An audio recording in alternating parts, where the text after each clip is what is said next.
Hello, a very good afternoon. Welcome to the weekend where we bring the news review. Captured all the top stories that has made headlines across the country and the rest of the world.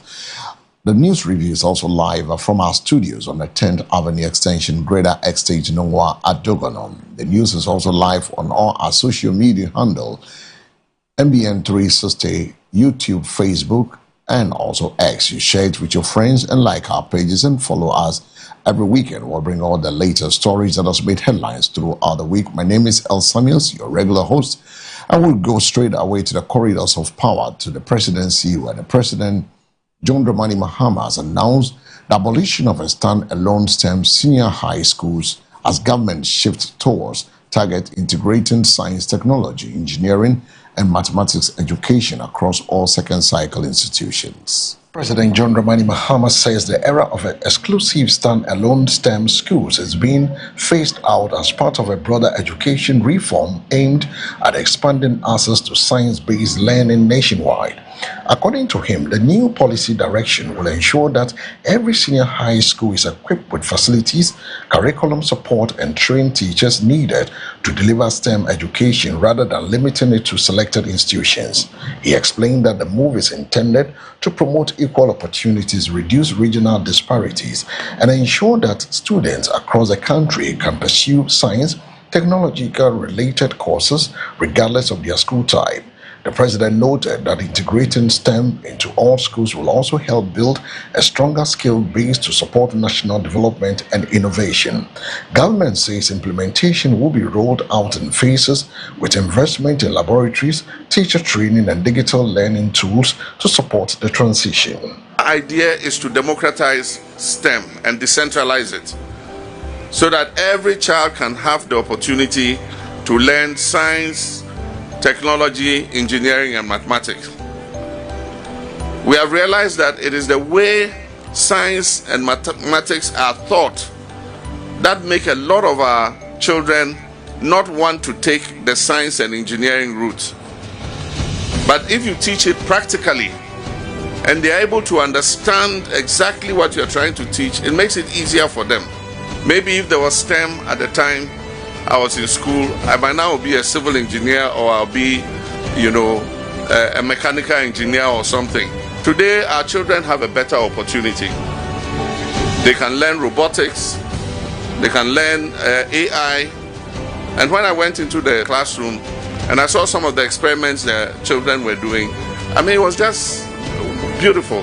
To accommodate STEM in our basic education, a new curriculum is being drawn, and in that curriculum we're including STEM education, including AI and robotics. We want to start teaching the children from the basic level so that when they go to the higher levels, they'll be very familiar with those particular subjects. Currently, more than 5,000 schools have benefited from the STEM equipment, and we're going to scale it up. So other schools that haven't got it yet, we will soon be reaching you.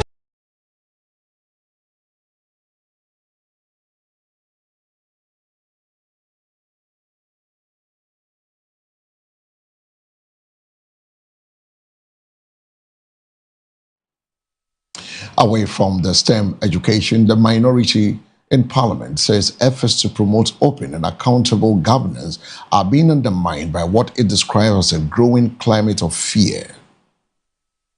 The minority caucus in Parliament has raised concerns about the state of governance, arguing that transparency and accountability cannot be achieved in an environment where individuals feel intimidated or constrained. According to the group, recent development point to the increasing tension in the political space, which they say could discourage free expression and robust public discourse on national issues. They insist that open governance requires trust, respect for dissenting views, and strong institutional independence to function effectively. The minority is therefore calling for measures that strengthen democratic freedoms and ensures that all actors, including opposition voices, can participate fully without fear of reprisal. They reaffirm their commitment to continue holding government accountable whilst urging restraint and dialogue in addressing political disagreements. You want to find out with the list we have whether or not 207 and 208 are not being abused. I mean, it's clear. Everybody is aware. If we've gone beyond abuse, we are now under the instructions of the president, who once said that they have the IP addresses of everybody. And so when you make some statements, you'll be sought after. If somebody publishes Dumsor is back, ask yourself, truly and genuinely, how is that the basis for the person to be picked up? That is why we want you to understand that we are not taking judicial notice of what this government is doing with free speech, and especially for you media practitioners. Because you see, they are not just gagging MPP gradually, they are gagging all of you. And if I show you the list, it's unending. It started with Kwame Abronye, Intim Fojo, Paul Adomochi, Daniel Adumaku, Say Obama, Mohamed Zakau, Yaya Abiu, Fanti Comedy, Mr. Achenkwa, Okateche Afrifa Kofi Nkansa, Alfred Abebi Adenta Kumi, whose wife actually lost a child just because of this harassment. Godin Asare Bediaku, Abubakar Yakubu, David Esando, all of this and more. You're asking yourself, what is the basis for the arrest? Because somebody published that, oh, there is somebody in a gay dress, and that is the basis for you to arrest. How does that amount to insult? What have we not said and heard? And assuming that this is the trajectory we want to go through, then it means that you media practitioners should be up and doing, because it will come to you. And the majority leader, who is a lawyer, should know. You need to understand that if care is not taken, you will not be, the harassment is becoming too much. And I keep saying that state institutions have been weaponized to just do this. How do you, a misdemeanor offense, how do you keep somebody and say that, oh, I'm going to wait till the matter is fully determined. Then when we get the order comes in a different form. And the day that you even gave for them to, in the order, for them to even reappear before court is likely to be a holiday. 27th will be a holiday, 28th will be a holiday. And a certain particular court is becoming notorious, which is the Circuit Court 9. So if we are not taking care of these things and they go into a different element, people will not sit down and watch forever. Away from the minority as cautioning the media, the Minister for Roads and Highways, Kwame Governs Abuja, has dismissed claims of financial waste in the sector, insisting every cedi allocated to road project is properly tracked and accounted for. Speaking in response to growing public concerns over the cost and pace of road infrastructure project, Road Minister Kwame Governs Abuja has strongly defended the ministry's expenditure practices. He explained that road development involves complex cost structures, including compensation, contractor payment, materials, and supervision of all which are subject to established public financial management procedures. According to him, accusations of wasteful do not reflect the realities on the ground, stressing that the ministry operates under strict auditing and procurement systems that ensures transparency and accountability. He further noted that government remains committed to expanding and improving road networks nationwide, adding that ongoing projects are being executed with value for money as a top priority. The minister called for public understanding and patience, assuring that the current infrastructure drive will deliver long-term benefits to the economy and ease transportation challenges across the country. I work with people. I am sure between 2022 and 2024 could actually account for one of the worst economic periods in our country's history. But that was the period within which we built this. So how can somebody say that it was wasteful then and it will be wasteful now? The staff of highways deserve better places to work, as staff of Bank of Ghana, staff of the police, staff of everything. So the argument was flawed by, those who made that argument. The point I'm making is that their argument was not based on anything. It was sentimental and, let's say, pedestrian. It wasn't based on anything, because this is not the first time we did this, and this is not going to be the last time we have offices for. Why is it okay to build offices for, let's say, well, we don't build offices for MPs or ministers. I don't have an official bungalow, but I think the work engineers at the agencies do is critical. The work the teachers do, very critical. The work the doctor and the nurse do is critical. There's nothing wrong providing decent places for them to work. So my point is that the argument made by those proponents was flawed. There was no merit in it. But because it was like a political thing, oh, why are you wasteful by providing vehicles for staff to work? Anytime we go out, if you check, the car in which you are sitting, if you watch the clock, sometimes we do 2,000 kilometers, 1,500, 2,000 kilometers. These vehicles, the other day we were coming, my vehicle was crashed behind another director's vehicle because of maybe tiredness or something like that. So we don't get these things as luxury. We get this thing because it's necessary for us to do this across the country. So we're just assuring the public that once again, we are not wasteful at the ministry. We are putting every cedi given to us to a proper use.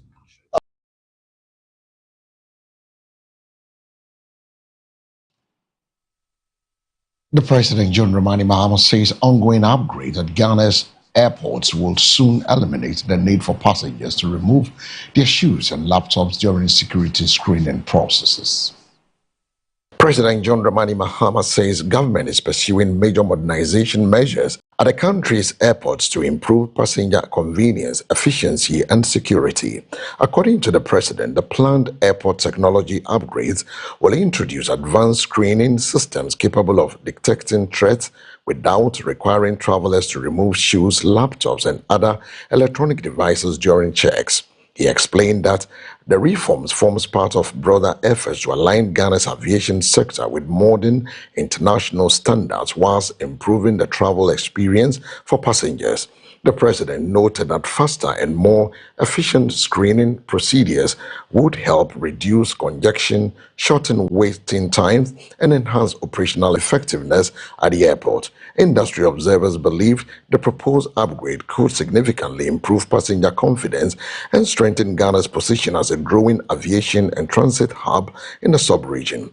The announcement comes amidst ongoing investment aimed at expanding airport infrastructure and modernizing aviation services across the country.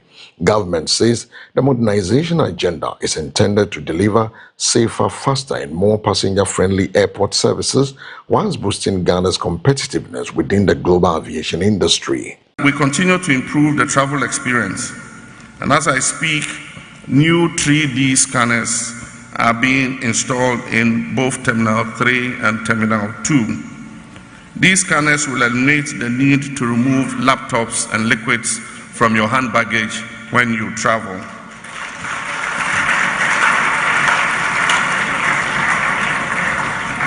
Also, in August, we are receiving and installing new equipment that will spare travelers using our airports the inconvenience of having to remove their shoes and their belts.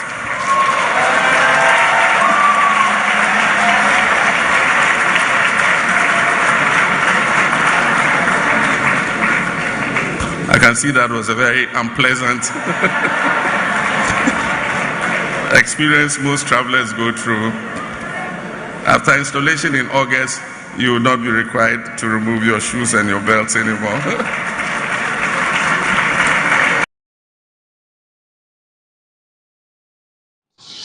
Away from the president's commissioning of the new scanners at the Accra International Airport, Terminal 2 and 3, tensions flared in Parliament as majority and minority sharply disagree over the proposed 0.75% fee on wallet-to-bank transaction, with the minority accusing government of overburdening struggling Ghanaians. A heated debate has erupted in Parliament over the proposed 0.75% fee on wallet-to-bank transfers, exposing deep division between the majority and the minority caucuses over taxation, digital finance, and the cost of living in Ghana. The minority has strongly opposed the proposed charge, describing it as another financial burden on ordinary Ghanaians already dealing with rising living costs and economic pressures. And according to the caucus, the policy could discourage digital transactions actions and undermine efforts to promote financial inclusion across the country. But the majority insisted the proposed fee is modest and necessary to support government revenue mobilization and strengthen investment in the country's digital and financial system. Members argue that the measures forms part of a broader effort to stabilize the economy and sustain public services. The disagreement has since triggered wider public debate, with traders, mobile money users, business owners and financial analysts expressing mixed reactions over the possible impact of the policy on electronic transaction and consumer confidence.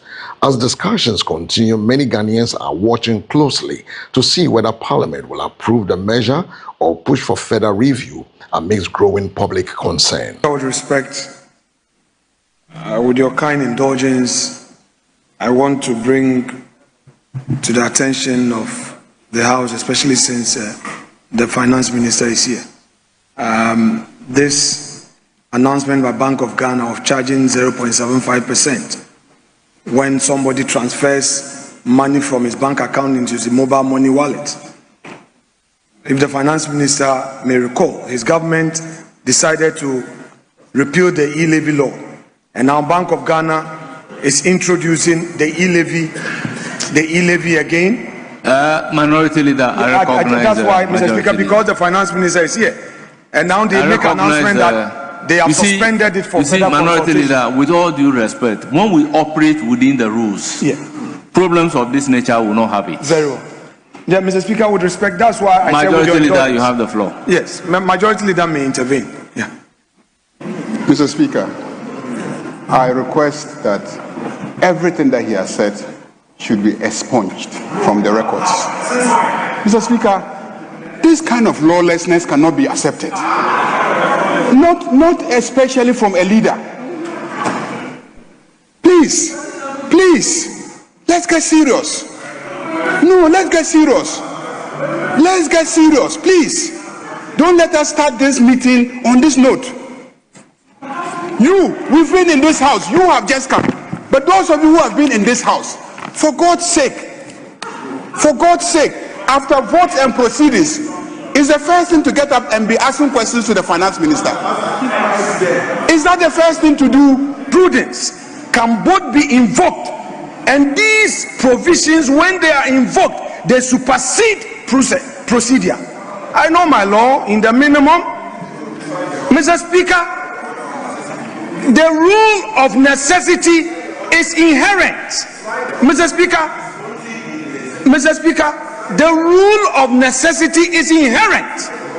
Mr. Speaker, what I said must not be looked at in its form, but the substance.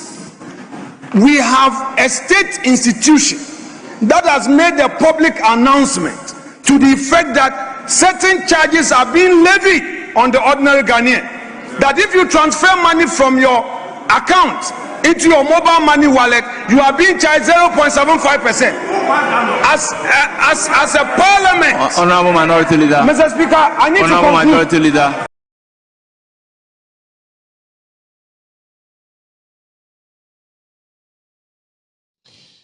And welcome back from the floor of Parliament. You can also send any of your reactions to any of the stories on the news review to 053-715-8638 via WhatsApp or SMS 0537158638 via WhatsApp or SMS, and you can join the conversation at the tail end of the news review.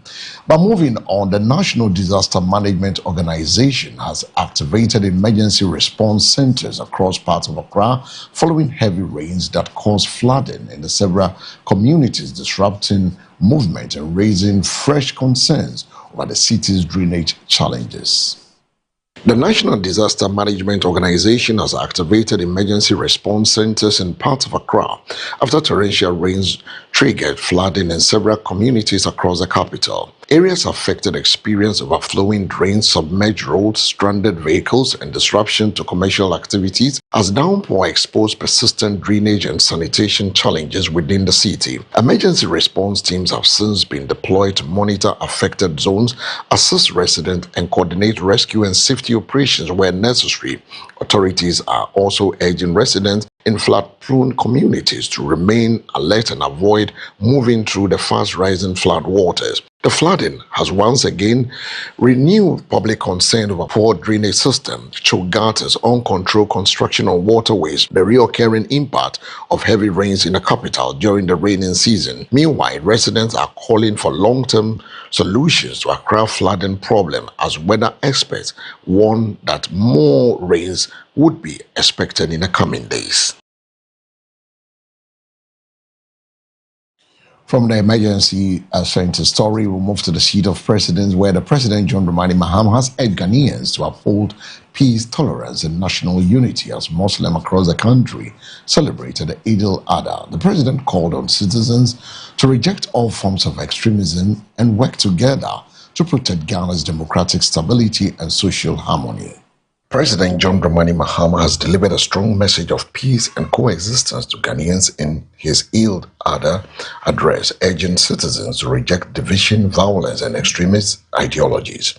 Speaking to the nation as a Muslim commemorates the sacred festival of sacrifice, the president emphasized the need for religious tolerance, mutual respect, and national unity, especially at a time when several parts of the world continue to face insecurity and instability linked to extremism.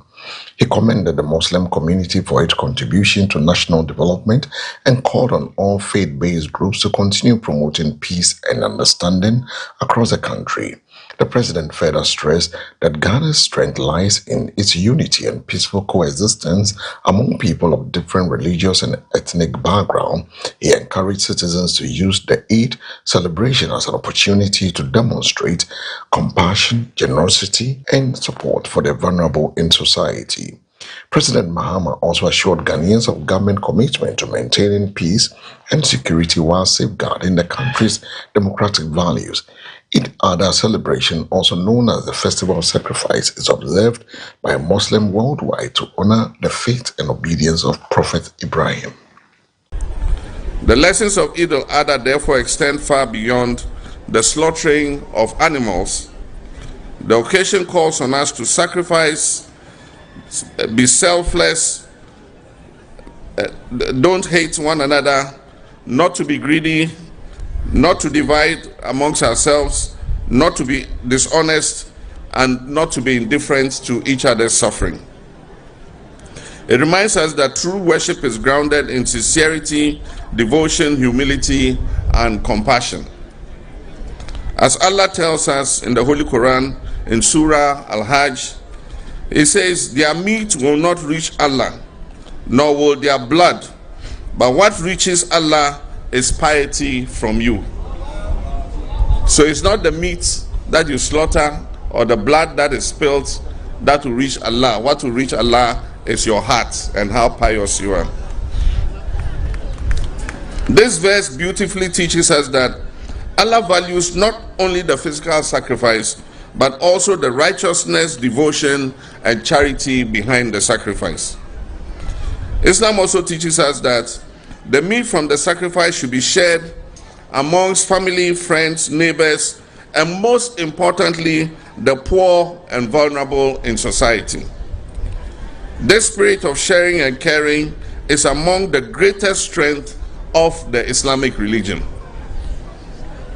My brothers and sisters, the message of Eid is particularly important in today's world, where many societies are facing division, intolerance, violence, and conflict. Ghana continues to stand out as a shining example of peaceful coexistence among people of different faiths and backgrounds. Christians and Muslims have lived together harmoniously for generations, sharing communities, schools, businesses, and even family ties. We must continue to preserve and strengthen this harmony. I urge all Ghanaians, irrespective of religion or ethnicity, to continue promoting peace, tolerance, understanding, and mutual respect. We must reject extremism, political tolerance, tribal divisions, and all acts that threaten our national unity. Away from the Eid al-Adha celebration, the Auditor General has called for sweeping institutional reforms and financial reforms Following the discovery of more than 580 million Ghana cedis in irregularities linked to Ghana's hosting of the 13th African Games. The Auditor General has demanded urgent reforms across government institutions after an audit into the 13th African Games uncovered financial irregularities estimated at over 580 million Ghana cedis. The audit report highlighted procurement breaches, unsupported expenditures, contract irregularities, and weak financial controls surrounding preparation and execution of the Continental Sporting Event. According to the Auditor General, the findings exposes serious lapses in accountability and transparency in the management of public funds, prompting calls for stricter oversight mechanisms and reform in state expenditure process. The report is also recommending the recovery of unaccounted funds and possible sanctions against individuals and institutions found culpable in a financial infraction. The revelation have triggered renewed public debate over government spending and fiscal discipline, with governance experts urging authorities to ensure that all persons responsible are held accountable regardless of status or position. Parliament is expected to scrutinize the findings as pressure mounts on the state agencies to improve procurement compliance, auditing standards, and project monitoring system. The 13th African Games hosted by Ghana was intended to showcase the country's capacity to stage major international sports events, but the latest audit findings now threatens to overshadow the successes recorded during the competition.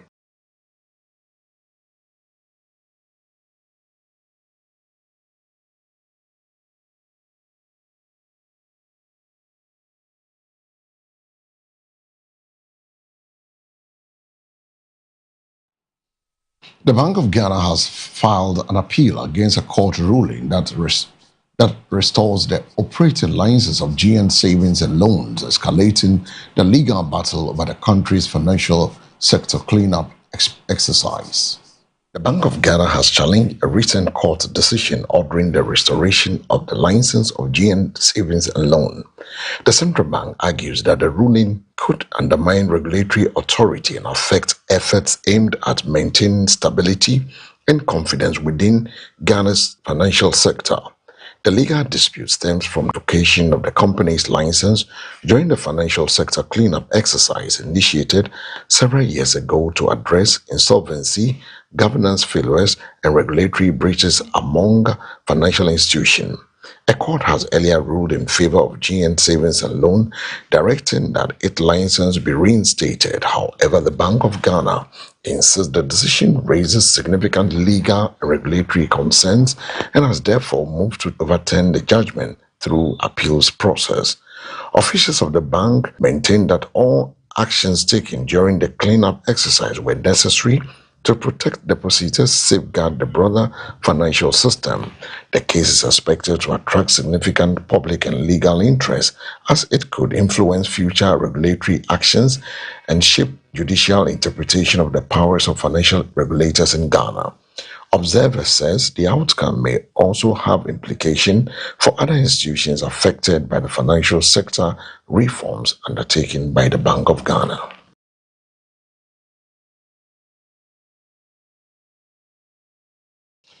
Away from the Bank of Ghana's also legal battle for the restoration of the license of GN Savings and Loan, you can also share your thoughts with us on any of the stories via SMS or on WhatsApp on 053-715-8638. Remember, the big game is coming off this weekend. Arsenal taking on Paris Saint-Germain. And that's also another game coming up. And for those of you who don't remember, the Black Stars will also be lining up against Wales in the international friendly.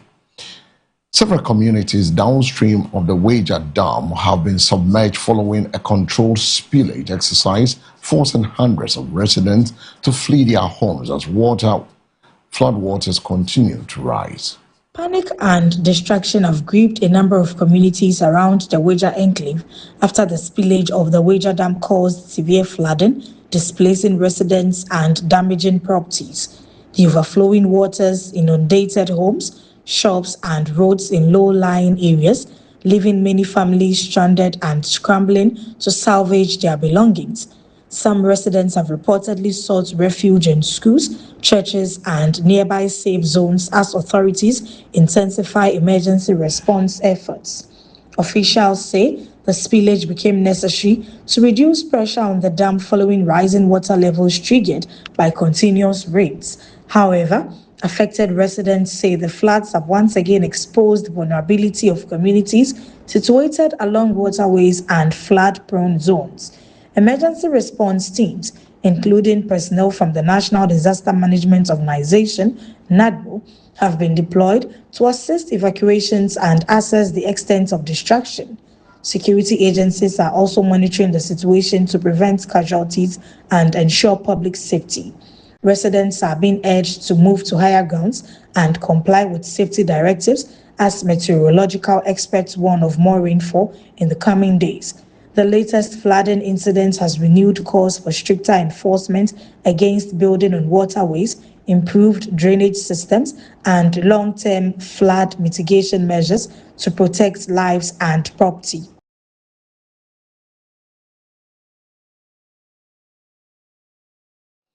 Away from the Weja spillage, we move to the Foreign Affairs Ministry, where the Foreign Affairs Minister, Samuel Okudzeto Ablakwa, says 26 Ghanaian prisoners are among more than 300 citizens expected to be evacuated from South Africa as part of government-assisted repatriation exercise. Government has announced plans to evacuate over 300 Guineans from South Africa, including 26 prisoners currently serving various sentences, according to Foreign Affairs Minister Samuel Okudzeto Ablakwa. The minister disclosed that the evacuation forms part of efforts to support distressed Guinean nationals abroad and ensure their safe return home. He explained that the repatriation process is being coordinated through Ghana's diplomatic mission in South Africa in collaboration with local authorities. Mr. Ablakwa noted that the group includes individuals facing economic hardship, undocumented migrants, and prisoners who have completed or are nearing the completion of their jail terms. He emphasized government's commitment to protecting the welfare of Guinean citizens overseas, while also ensuring proper reintegration measures are put in place for returnees. The Foreign Affairs Ministry says arrangements are being made to facilitate transportation, documentation, and reception processes upon arrival in Ghana. Authorities have also urged Guineans traveling abroad to comply with immigration and local laws to avoid legal challenges and difficult living conditions in foreign countries. Let me especially welcome the 26 Ghanaians who we negotiated. They were in prison, they had been detained for visa violations. We negotiated with the South African government that since we are evacuating our nationals, we don't want to leave anybody behind in prison. And the South African government agreed with us. So I want to thank President Cyril Ramaphosa and my counterpart, Foreign Minister Roland Lamola, for accepting our plea. So now there is no Ghanaian in any South African prison for visa violations. We have brought all of them back home. Your government will continue to care for you, and President Mahama will never ever disappoint you. I thank you very much. God bless you.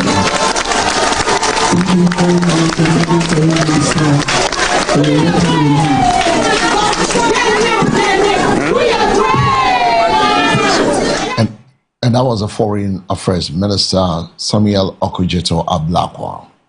Away from that, we go straight to the streets where the Ghana Armed Forces has completed a clearance of the 51-kilometer sections of the proposed Accra-Kumasi Expressway, with compensation payment to affect to property owners expected to commence in June. Government says significant progress has been made on the proposed Accra-Kumasi Expressway project following the successful clearance of a 51-kilometer corridor by the Ghana Armed Forces. Authorities say the exercise forms part of preparatory works for the major road infrastructure project aimed at improving transportation between Ghana's two largest cities. Officials disclosed that compensation payments for individuals and property owners affected by the project will begin in June to facilitate smooth implementation of the initiative. The expressway project is expected to reduce travel time, ease congestion on the existing highway, and improve trade and economic activities along the corridor. Government says the involvement of the Ghana Armed Forces helped accelerate the clearing operations while ensuring security and coordination on the project site. Affected residents and landowners are being encouraged to cooperate with authorities during the compensation and relocation processes. The Accra-Kumasi Expressway is considered one of Ghana's flagship infrastructure projects and is expected to enhance road safety, boost connectivity, and support national economic growth once completed. Personnel of the Ghana Armed Forces Expressway project team, together with valuers from the Ghana Highway Authority, paid a courtesy call on the MCE for West Akem Municipality, Honorable Paulina Akabila. The purpose was to outline the steps taken by government to pay compensations to all individuals whose farms and other properties fall within the right-of-way of this expressway. As part of the processes, Grievances and Redress Committee will be formed, comprising personnel of the Ghana Highway Authority as well as locals from this municipality.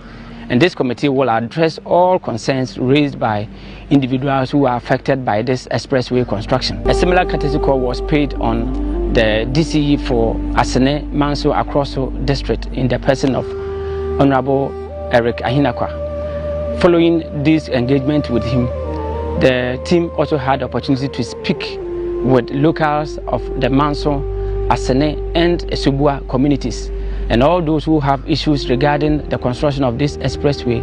I mean, all those whose farms and other properties are affected by this expressway had the opportunity to clarify their doubts.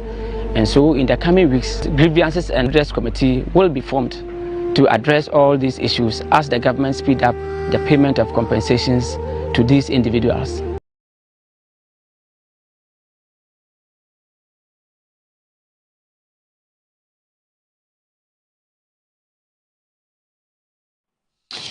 Away from the Kumasi-Accra highway clearance by the military, we move to the parliament, where the minority in parliament has thrown a support behind the proposed community service sentences bill, describing it as a progressive step towards justice reform and prison decongestion in Ghana. The Minority Caucus in Parliament has backed the proposed community service sentencing bill currently under consideration, signaling rare bipartisan support for reforms within Ghana's criminal justice system. The bill seeks to allow courts to sentence offenders convicted of minor offenses to community service instead of custodial prison terms. Supporters argue the measure could help reduce overcrowding in prisons while giving non-violent offenders an opportunity to reform through productive public service.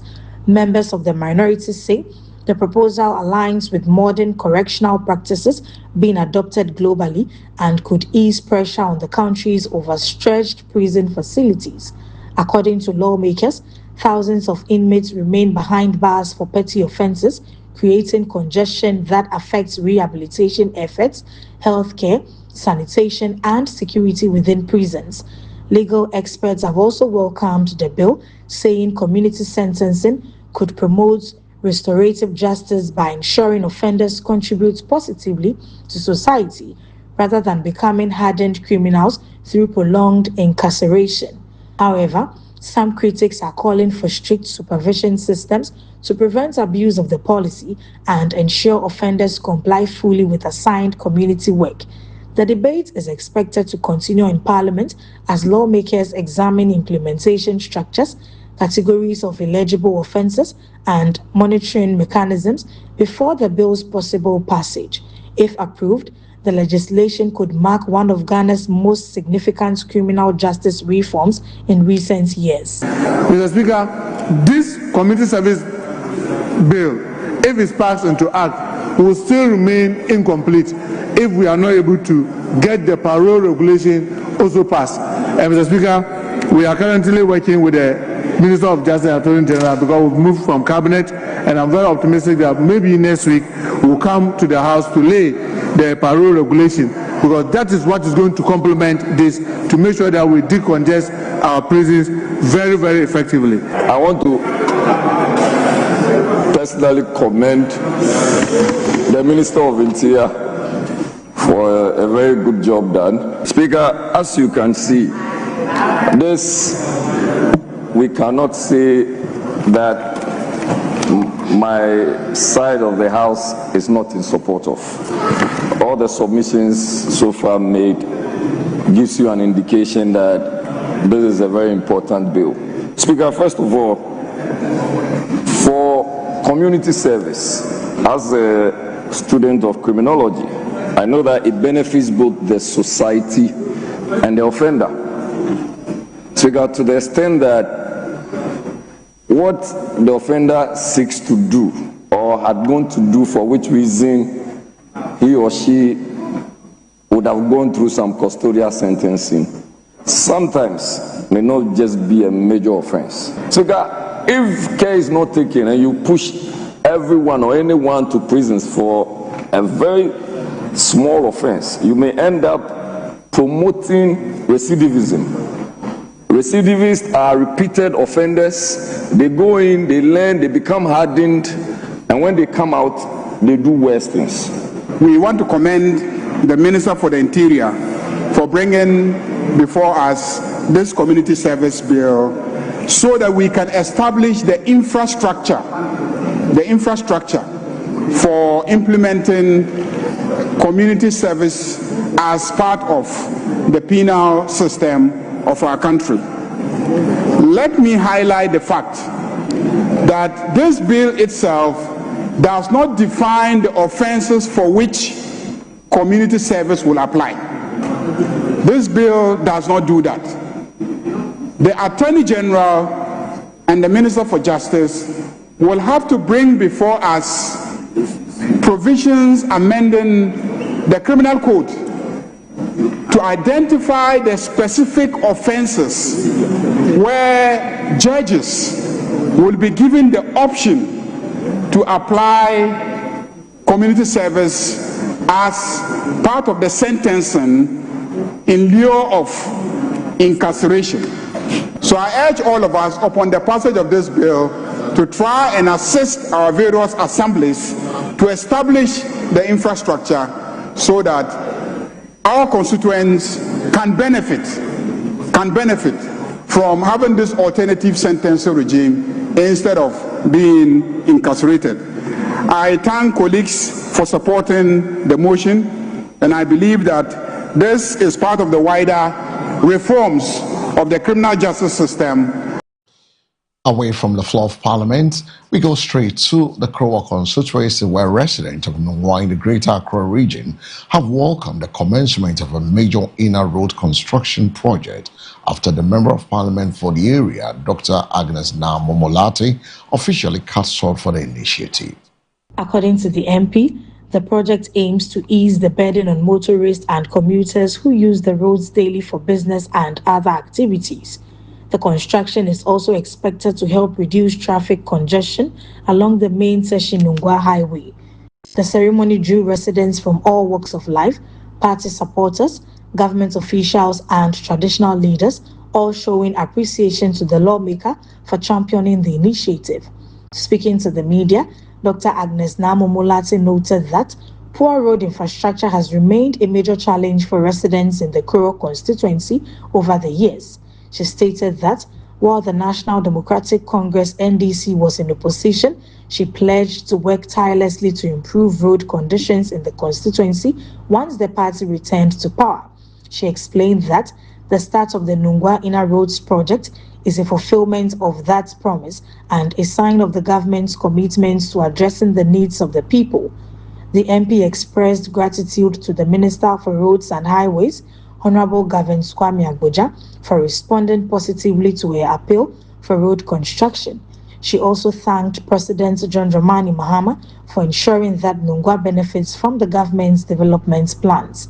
Dr. Agnes Naa-Momolate also revealed that the project would create employment opportunities for residents, noting that the contractor would prioritize recruiting local people throughout the project. She appealed to residents living near the construction area to cooperate and be patient during the work, acknowledging that some inconveniences might occur temporarily. Some residents present at the event also shared their joy in interviews with MBN TV, describing the initiative as a major step toward resolving the community's long-standing road issues. This is the day the Lord has made, and it's a day we've been waiting and praying for. By the grace of God, we see it happen today. There's so much hope and euphoria, not because we've not seen road constructed before, but it's because this land is yearning for roads. Everywhere you pass in this constituency, you see that our roads are very deplorable. And so it is something that is dear to the hearts of the people of Krowo. I want to say a big thank you to His Excellency John Dramani Mahama for his good heart, the sacrifices is made, and then the big push, the dream of the big push. Today, Krowo can also have its fair share of the national cake. I want to also thank the Honorable Minister for Roads.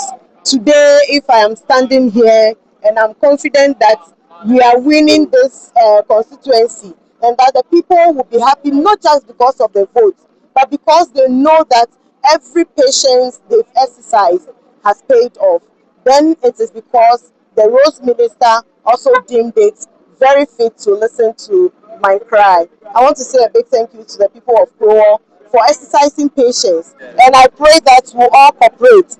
It is my prayer that all the people, the residents within these catchment areas that this development will be going on will continue to exercise patience and endure a bit of discomfort whilst we bring development to their doorsteps. So I will urge them to continue cooperating with the contractors and all other stakeholders so that this work we are seeing begin today. In some few months when we come here, it will be completed and we all enjoy good motorable roads to open up our economy. And most of the times, we find our do that area. 2 areas, and they are now fair, and they say, oh, we got area we want to see. We are all the Mukande and you, and the road we are on a Away from the story on Krowo on the inner road construction, we move to the corridors of power where the president, John Dramani Mahama, has announced 100 million Ghana cedi support package for technical universities across Ghana as part of efforts to strengthen skills development, innovation, and industrial growth. President John Dramani Mahama has unveiled a major financial intervention aimed at boosting technical and vocational education in the country. The 100 million Ghana cedis support package, announced during an engagement with education stakeholders, is intended to enhance the capacity of technical universities and equip students with industry-relevant skills needed for national development. According to the president, technical education remains a critical pillar in Ghana's industrialization drive and job creation agenda. He stressed the need to invest in modern equipment, laboratories, workshops, and digital training systems to prepare students for the evolving global economy. President Mahama noted that the initiative will also help bridge the gap between academia and industry by promoting innovation, entrepreneurship, and practical training. Education experts and students have welcomed the announcement, describing it as a timely intervention that could improve the quality of technical education and increase opportunities for young people. Some stakeholders, however, called for transparency in the allocation and monitoring of the funds to ensure the resources directly benefit students and institutions. The support package forms part of broader government efforts to reposition technical and vocational education as a key driver of economic growth and youth employment in Ghana. Nations are no longer competing solely based on natural resources. They compete on ideas, they compete on skills, technology, productivity, and the ability to convert research into economic value. This is why gatherings such as this are no longer peripheral academic events. They are strategic national platforms for shaping nations' future competitiveness. This gathering holds special significance for me personally and for the nation. And as you noted, exactly 10 years ago, in this very auditorium, we took the bold decision to convert the polytechnics into technical universities. There were a lot of naysayers. Today, we can be proud of the work that we did, but there's still more work to do in terms of infrastructure, in terms of putting the essentials that will improve the learning outcomes. There's still a lot of work to do, and so we consulted quickly with Minister of Education and decided that we will provide the 10 million seed money to each technical university. And as a wrap for the week, from Monday to Friday, the latest stories, the major stories made headlines across. Now we move to the business desk after the break.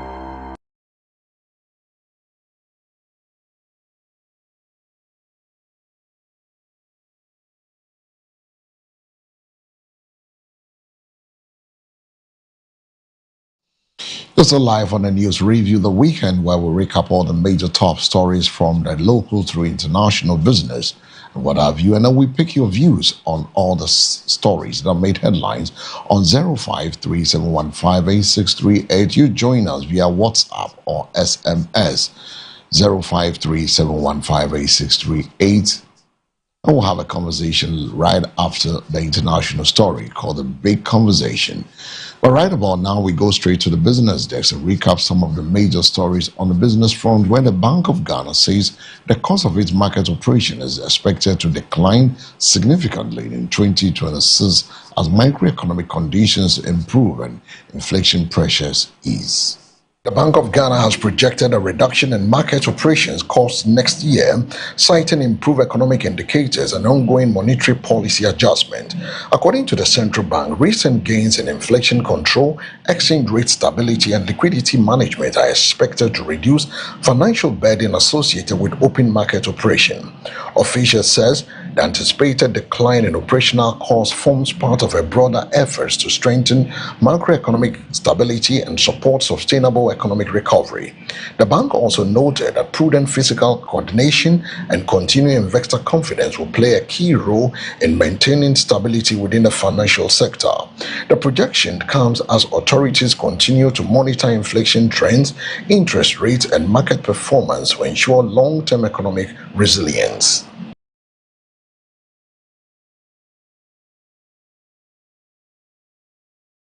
And so with the Bank of Ghana has suspended implementation of the proposed wallet-to-bank transfer fee following growing public backlash and also concerns about its potential impact on digital transactions and financial inclusion.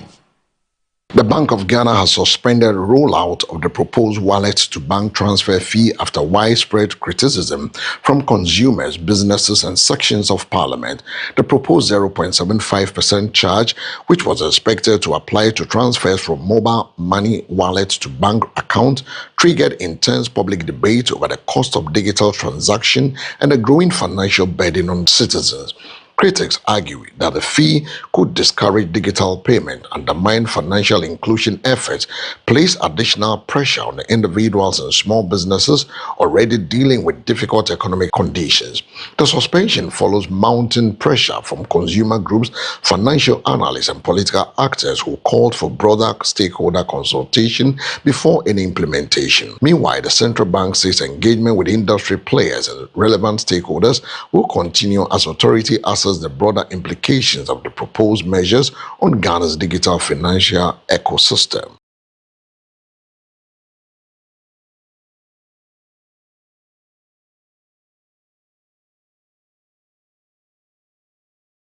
Now we move straight to the extractive section, where government has suspended its proposed contract mining directive following discussions with Ghana Mine Workers Union amidst concerns about potential job losses and the future of workers within the mining sector. Government has temporarily suspended the implementation of its contract mining directive after engaging the Ghana Mine Workers Union and other stakeholders in the mining industry.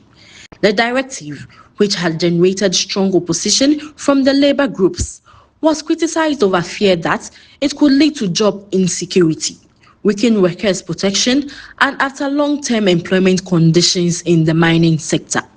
Following consultations, government announced the suspension to allow for broader dialogue and review of concerns raised by organized labor and industry players. The Ghana Mine Workers Union welcomed the decision, describing it as a positive step towards protecting workers' interests and maintaining industrial harmony within the sector. Industry observers say the development highlights the importance of stakeholder engagement in policy implementation, especially in strategic sectors such as mining, which remains a major contributor to Ghana's economy. Government has assured stakeholders that further consultations will be held to reach a consensus on the way forward while balancing productivity, investment, and workers' welfare. The suspension is expected to ease tensions within mining communities, and discussions continue over the further structure and regulations of contract mining operations in Ghana.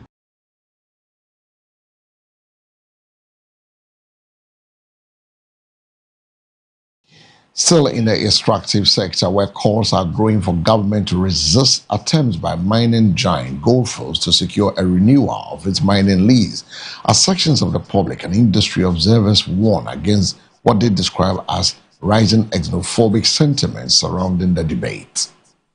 Pressure is mounting on government over the future of Ghana's field mining lines renewal, with stakeholders urging authorities to ensure that decisions are guided by national interest, investment protection, and the rule of law rather than emotions or political pressure. The controversy follows increasing public debate over whether the mining firm should be granted an extension to continue operations, with some groups demanding greater local participations and control within Ghana's extractive sector. However, critics of the growing campaign caution that the conversation is gradually taking on xenophobic undertones that could undermine investor confidence and damage Ghana's reputations as a staple and welcoming destination for foreign investment. Industry analysts urge that while concerns about local benefits and resource ownerships are legitimate, government must strike a careful balance between protecting national interests and maintaining a predictable business environment for international investors. Some labor groups and mining sector observers have also warned that uncertainty surrounding the line's renewal could affect jobs, local economics, and long-term investment in the mining industry. Government is yet to announce a final decision on the line's renewal, but officials insist that all processes will be handled transparently and in accordance with Ghana's mining law and regulations. Still at the mining sector, talking about extractive, the Ghana Gold Board has highlighted ongoing anti-smuggling reforms and efforts to strengthen transparency in the gold sector during a high governance engagement between the Ghana and the United Kingdom. The Ghana Gold Board has outlined major reforms aimed at tackling gold smuggling and improving accountability within the country's mining sector during bilateral discussions with stakeholders from the United Kingdom. Officials say the engagement focused on strengthening gold governance system, improving traceability, and protecting Ghana's minerals revenue from illegal trade activities that continue to cost the country's millions of dollars annually. Gold Board representatives emphasize that government is intensifying measures to formalize small-scale mining operations, tighten export monitoring systems, and enhance collaboration among security agencies operating within mining communities and border points. The board also highlighted efforts to promote responsible sourcing practices in the line with international standards as Ghana seeks to improve investor confidence and maintain credibility within the global gold market. According to officials, illegal gold smuggling remains one of the biggest threats to the economy, reducing tax revenue revenue, encouraging illicit trade networks, and undermining efforts to regulate the mining industry effectively. Participants at the engagement reportedly discussed opportunities for technical cooperation between Ghana and the UK in areas including financial intelligence, supply chain monitoring, and sustainable mining practices. Industry analysts say the renewed focus on governance reforms comes at a crucial time as Ghana continues to position itself as Africa's leading gold producer while balancing economic gains with environmental and regulatory concerns. The decisions are expected to strengthen international cooperation in the fight against illegal gold trade and support border efforts to improve transparency across Ghana's extractive sector. And that brings us to the end of the stories making headlines on the business desk. We go for a break. When we return, we'll bring you the international stories.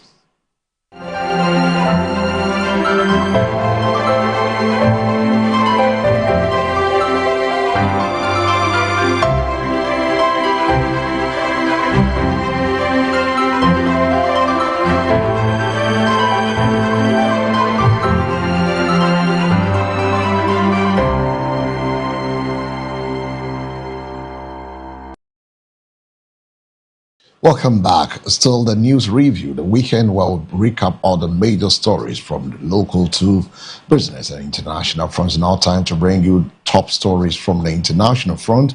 You can send your reactions to any of the stories on 0537158638. We're looking at Krowa constituency, the inner roads in Krowa constituency where the sword was cut by the minister, Dr. Agnes Na Momolate. We'll also be looking at a story of 0.75, which was proposed by the Bank of Ghana, the suspension of it that brought tension into Parliament between the minority and the majority side of government. We look at our story as well as looking at the technical Ghana's paying $100 million. The flood issues in Accra, the Greater Accra, the spillage of the Weija Dam, as well as the rainfall patterns that has brought the city into some chaotic situation where has it become an annual rituals where we see the rain patterns also destroyed. These are some of the stories. We'll be picking your reactions on 053-715-8638 via WhatsApp or SMS. Now, on the international front, Iran says although progress has been made in making sure they move towards a amicable solution between them and the U.S. Officials in Iran says negotiations with the United States have reached consensus on several major issues, but caution that a final agreement remains far from complete. Iran's foreign ministry spokesperson stated that whilst both sides have reached understanding on a large portion of the matter under discussion, it would be premature to suggest that a deal is imminent. The talks are reportedly focused on the broader regional tensions and efforts to sustain a ceasefire arrangement, with discussions also linked to the reopening of the Strait of Hormuz and a future negotiation over Iran's nuclear program. Iran has also accused Washington of shifting positions during the negotiation. The development analyst says continues to complicate efforts towards a comprehensive agreement. Meanwhile, the U.S. official says diplomacy remains the preferred option, though both sides appear cautious about expectation as negotiation continues in Doha and other diplomatic channels.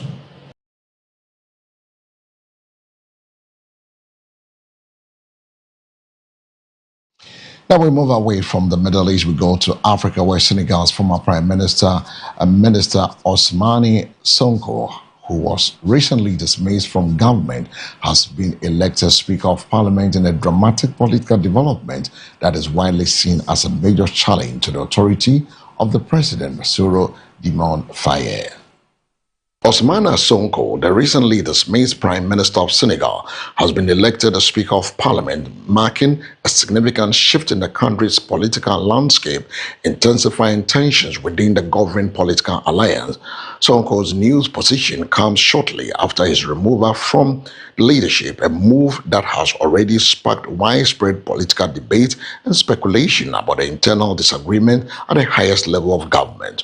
The development is being interpreted by analysts as a strategic power repositioning, with Sonko maintaining strong influence in legislature despite no longer serving the executive bench. Observers say the election could create a new center of political power that may influence legislative priorities, challenge the policy direction of the president, Faye's administration. The situation has drawn regional and international attention as Senegal continued to be viewed as one of West Africa's more stable democracies, with the current development raising questions about the cohesion within the ruling coalition. For now, attention turns to how the executive and legislature will navigate this new political balance and whether cooperation or confrontation will define the next phase of governance in Senegal.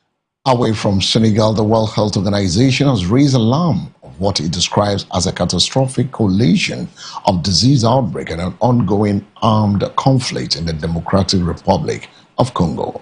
The World Health Organization says Democratic Republic of Congo is facing a dangerous convergence of public health crisis and insecurity, with outbreaks such as Ebola spreading in regions already affected by conflict and displacement.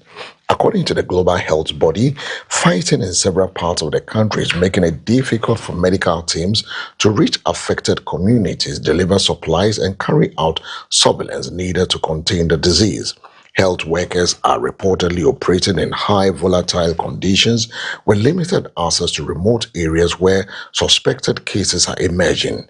The WHO warns that such disruption significantly increases the risk of further transmission and loss of life.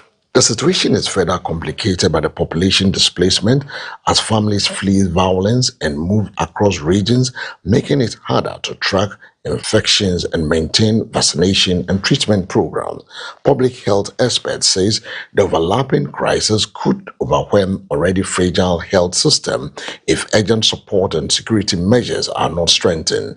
WHO is calling for coordinated international assistance, improved humanitarian access, and enhanced disease surveillance to prevent the outbreak from escalating into a wider regional emergency. Authorities in the Democratic Republic of Congo are working with global partners to contain the outbreak, whilst also addressing ongoing security challenges that continue to disrupt response operations.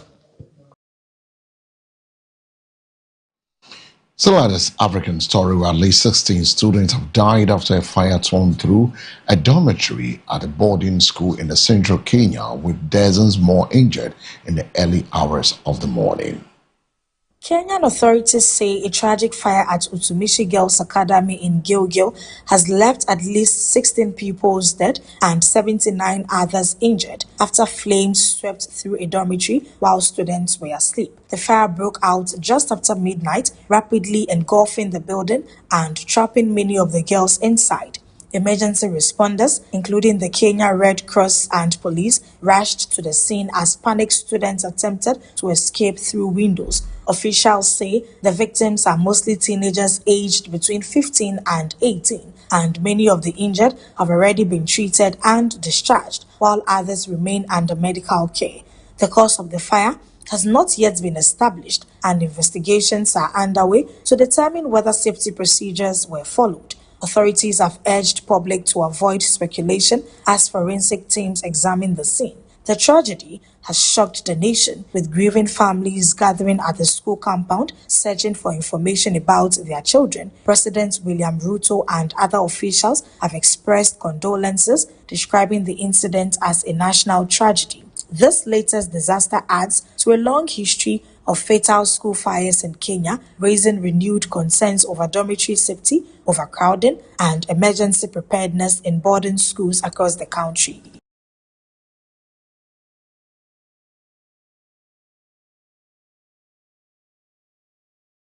Meanwhile, the Kenya authorities have arrested 8 students in connection with a suspected arson attack at a school that left several people feared dead, prompting national shock and renewed concerns over student safety and discipline in boarding schools. Police in Kenya have confirmed the arrest of 8 students following a suspected arson attack at a school dormitory that reportedly resulted in multiple deaths and widespread destruction of property.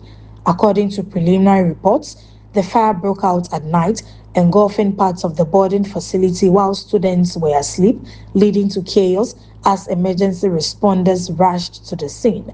Authorities say investigations are ongoing to determine the exact cause of the fire, but early suspicions point to deliberate action, raising serious questions about possible unrest or disciplinary issues within the school. The arrests were made after initial eyewitness accounts and early security assessments suggested that the blaze may not have been accidental. Education officials and government representatives have expressed deep concern over the incident, describing it as a tragic reminder of the need to strengthen safety measures and discipline systems in boarding schools across the country.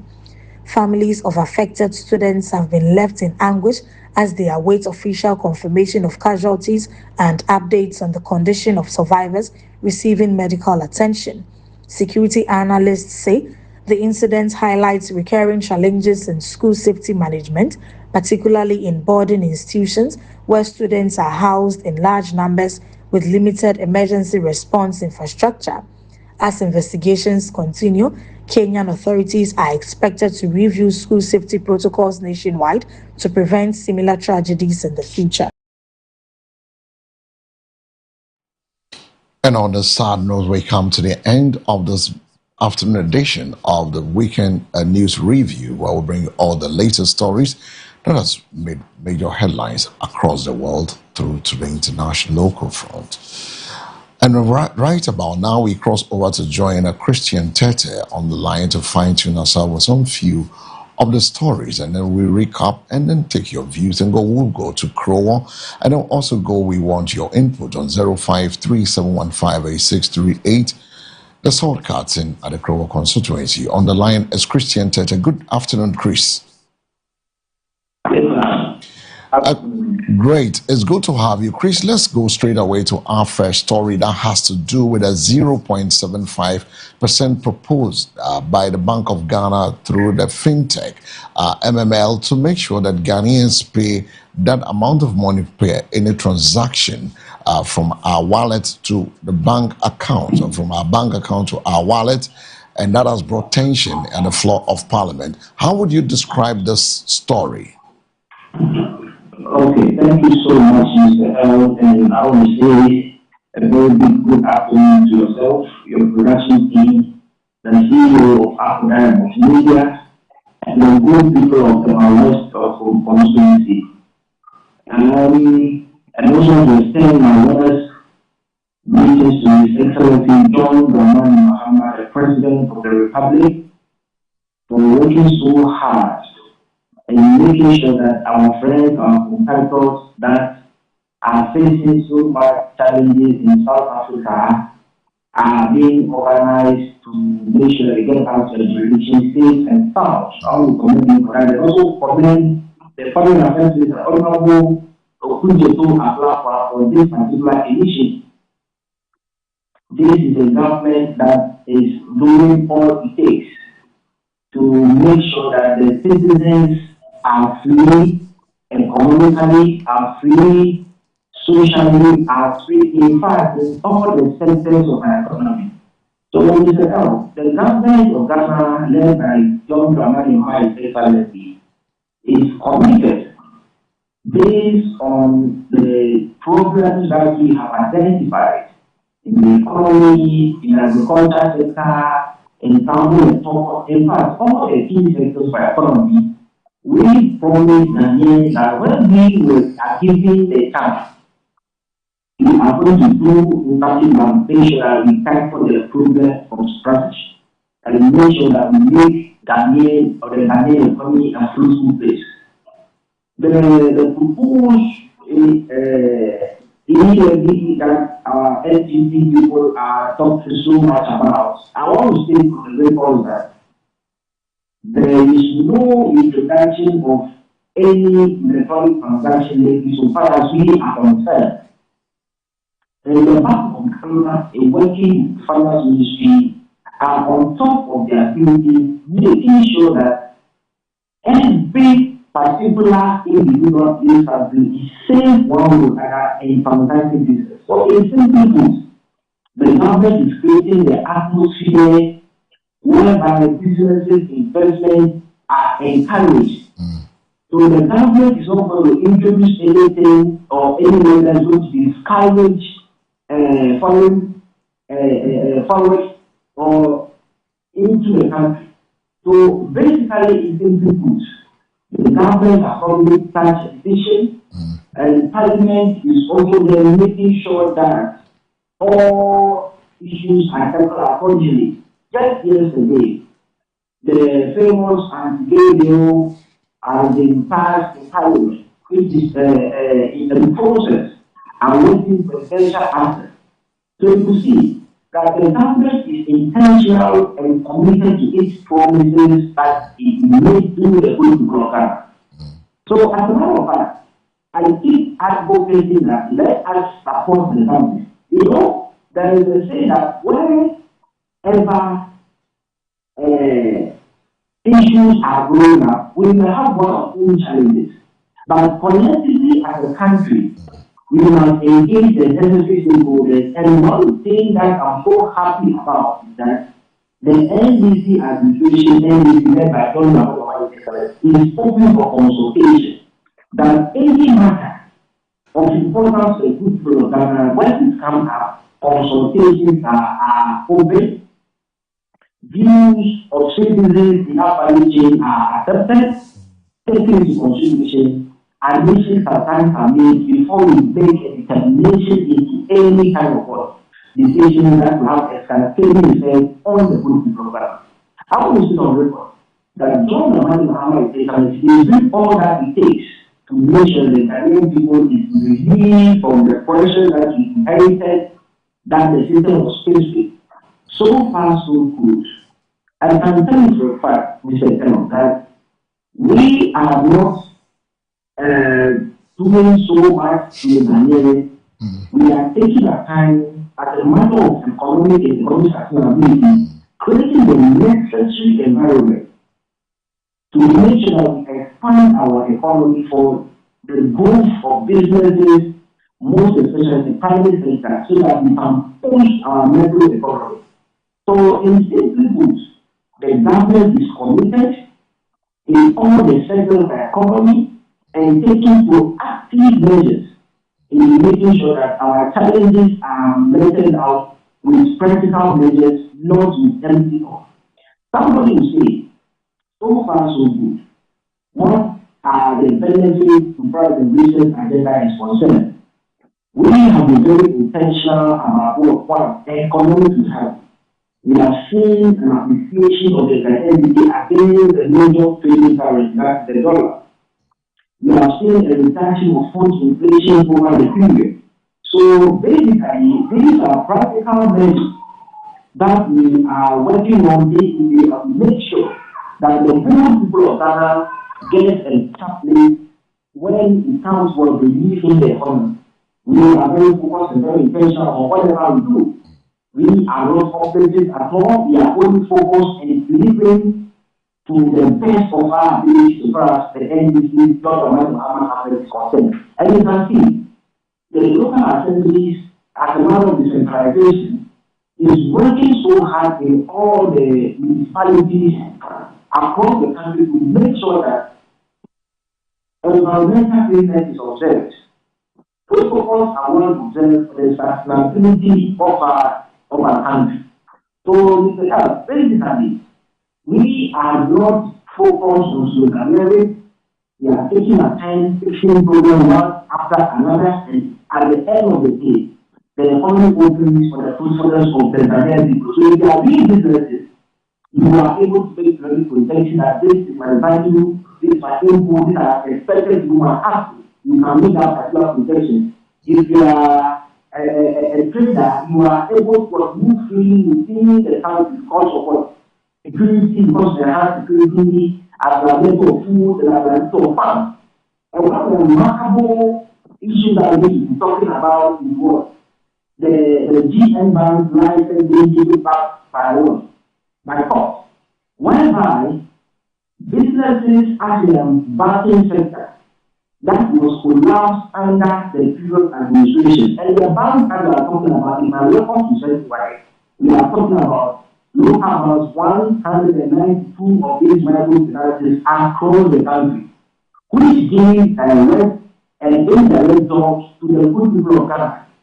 But as a matter of government decision, I mean the NPP decision, to allow these banks, and the funny aspect is that you needed only $9 billion to sustain these banks, not only to sustain them, but to protect the thousands of jobs, direct and indirect.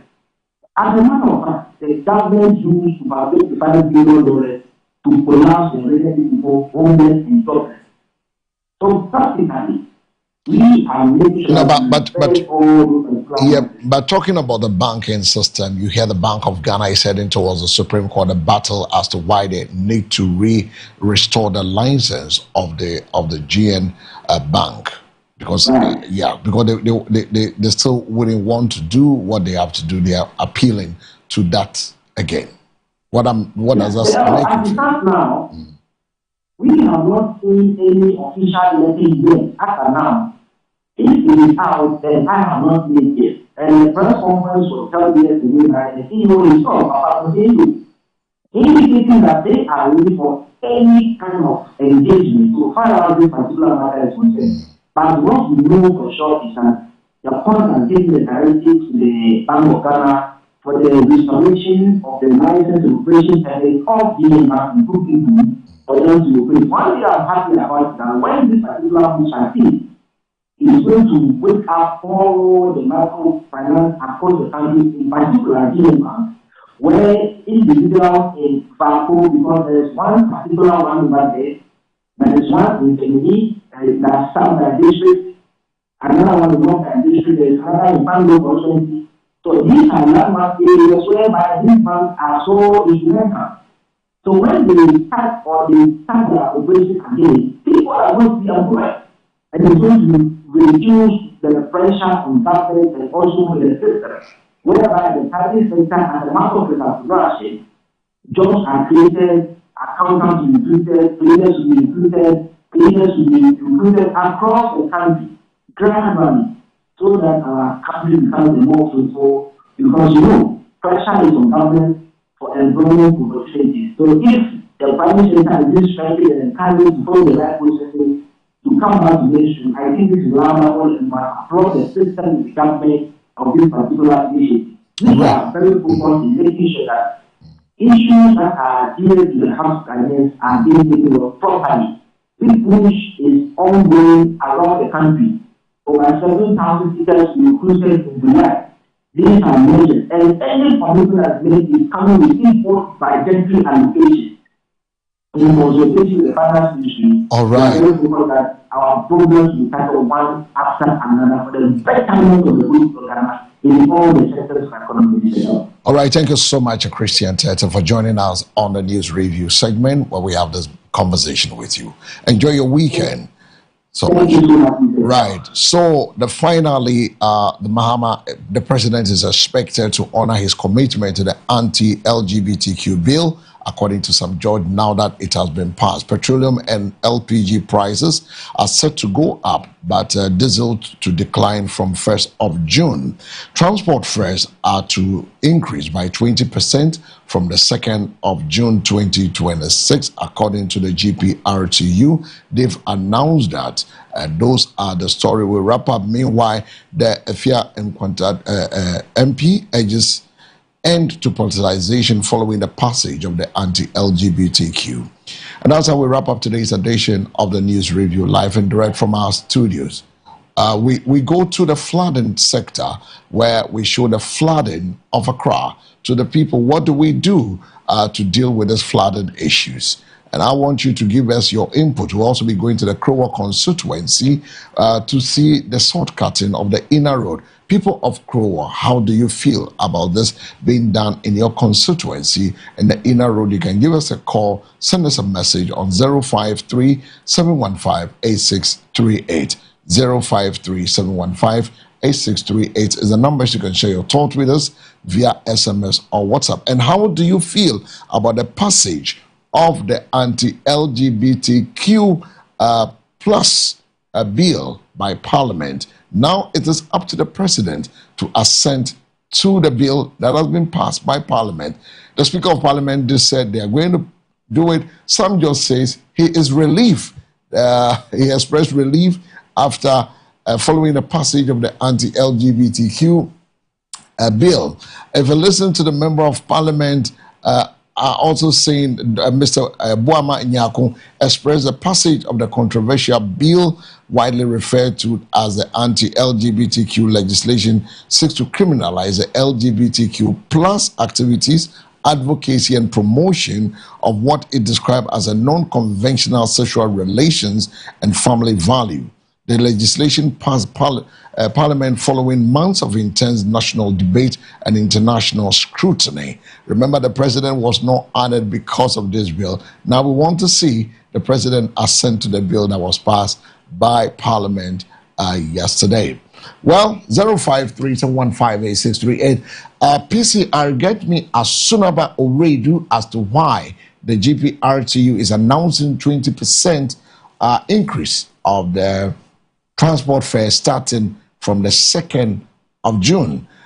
Commuters across the country will, from Tuesday, 2nd June, pay a higher fares for public transportation following the announcement of a 20% upward adjustment in transport fares by the Ghana Private Road Transport Union, GPRTU, of the Trade Union Congress, CUC, and other commercial transport operators. The increase, which affects intra-city trotro services, intercity transport and shared taxi operation nationwide, was announced by the GPRTU and allied transport groups on Friday. After consultation with members and stakeholders, the transport operators explained that the fare adjustment has become unavoidable due to the persistent rise in fuel prices and increasing cost of vehicle maintenance, components including tires, batteries, engine oil, and other essential spare parts. The National Deputy PRO of the GPRTU, Samuel Amwa, said that the current operating environment has placed significant financial pressure on drivers and vehicle owners, making it increasingly difficult to sustain transport services without a review of fares. So that is where we found ourselves in with the transport fares also going up. Fuel prices goes up on the 1st of June. Transport fares goes up on the 2nd of June. 053-715-8638. Are you excited about the passage of the LGBTQ plus? You share your thoughts with us. We've got just a minute to wrap up today's edition of the. If PCR is there, if you can get me Asunaba on the line to find out how come the 20% increase, since government at the point tried to cushion things. If Sly is there, Sly, we're getting calls and getting messages from people telling us they are calling and no one is picking up. If you could do us the honor by making sure you get close to the lines. 053-715-8638 now. People of Crowell, if you can get us Master Control Room to show us the short cutting by the Honorable MP of the area, Dr. Agnes Namo Molati.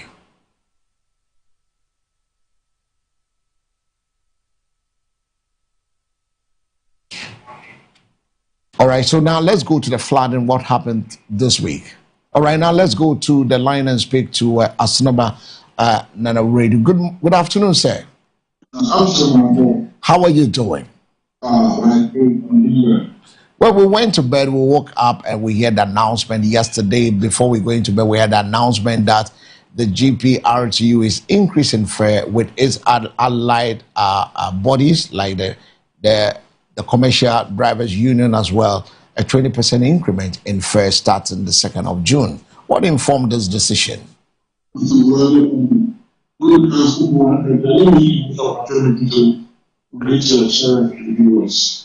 know, it's an amalgamation of the GPRTU and then the commercial transport operators. So when you talk about the commercial transport operators, I'm talking about Mutua, the concern of the children, the Ghana community, it has become in our lives to also adjust our country on percent because of the high in petroleum demand and then also heights in our stock.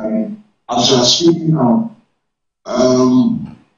frying flour, which was sold around 1,000 last year, 1,000, it being sold around 2,000, 2,500, and Egypt was sold around 50,000, it's been sold around 35 to 40,000. That is the third aspect.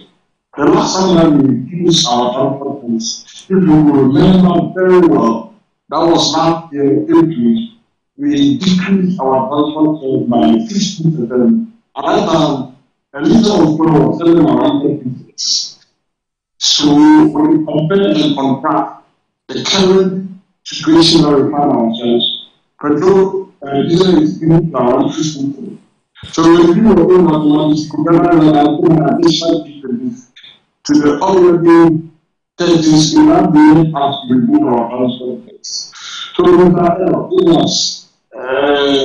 some of the reasons why we are increasing our transport costs by 20%, effective on 2nd June, Tuesday. But how did you arrive at the figure 20%? Yeah, the 20% I think was the minimum around the discussion because when you put on technical prices, but it's been about 50% increment in the product. And then when you take for example, we have between me and the ministry of transport, every time of prices will go up at 10%. We should come to it so that we go up a new transport rate. And I'm speaking to you right now. It has been increased more than 10%. I think it's 15.4%. From the last time when we used our transport vehicles. And then when it comes to the how do you call stationaries, insurance, roadworking, family and spouse. There is also a lot of insurance. It has also been but our answer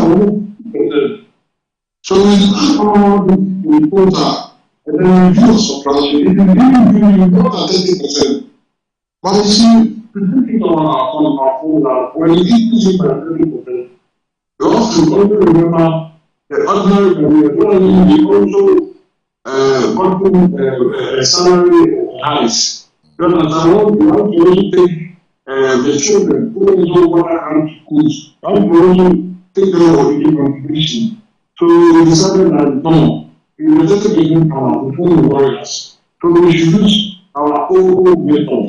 That is the total percent that we normally use in clinical transport. So we just arrive at 20%. Well, the last time we spoke with you, that has to do with the increase of this 20%. You had an engagement with the transport minister and then some officials from the national perspective where the president has to call an emergency and then try to cushion the fuel prices. Some subsidies, some taxes were removed. Have we done same this time around before? Government is still for emergency, but because of the when you go to it's when it's still going. So I think the government has already adopted this subsidization already. So I don't think the government is going to get further money from somewhere to come back and subsidization. So I think that you can't even government, I don't know, the government is spending more money. What do you have to I think the first thing we need to do, I jump on a little bit in order to, help the transport people so also is families in the way that I'm telling you, the transport people, I'm telling you, our members or our leaders exercise the education. The notion on these people. But I think I would only recommend that we seek administration. Because we have been as part of our education and education, while we are not keep on having at least for our nations. I think the best thing that I can tell the marriage is that you should exercise people with British and then make sure that we put this against by you. And the day before the effectively comes with favor. That is one of the old trade. So they know to make sure that we won't create any further chaos in the system. You remember, we only saw a lot of chaos in the system. Want to prevent all of these things. So we for karma, but our impact people as compared to the people, it's another, like I said, the other to keep any incoming chaos in and out. So. All right, Nana Sunaba Radio, thank you so much for joining us this afternoon on the news review. I'm very grateful. All right, so we've been talking to the acting chairman of the commercial transport operators who are increasing fare across the country by 20%. And based data we picked up from COMAC this afternoon, the price of petroleum is expected to go up between 4.20% and 6.20%. And this results in a litre going for 15 Ghana cedis, 92 pesos at the pump station. LPG, on the other hand, could go up as much as 2.24%, resulting in a kilogram going for 17 Ghana cedis, 30 pesos. However, diesel is expected to go down by 1.65% and 2%, resulting in a little going down to 17 Ghana cedis, 21 pesos. And so that's how we wrap up today's edition of the News Review. Make a date with us same time next weekend. We'll be back with more. Do have a good afternoon. Remember, this is also live across our social media handles. And we wish you well. Enjoy the weekend and keep watching MBN TV. My name is El Samuels. Good afternoon.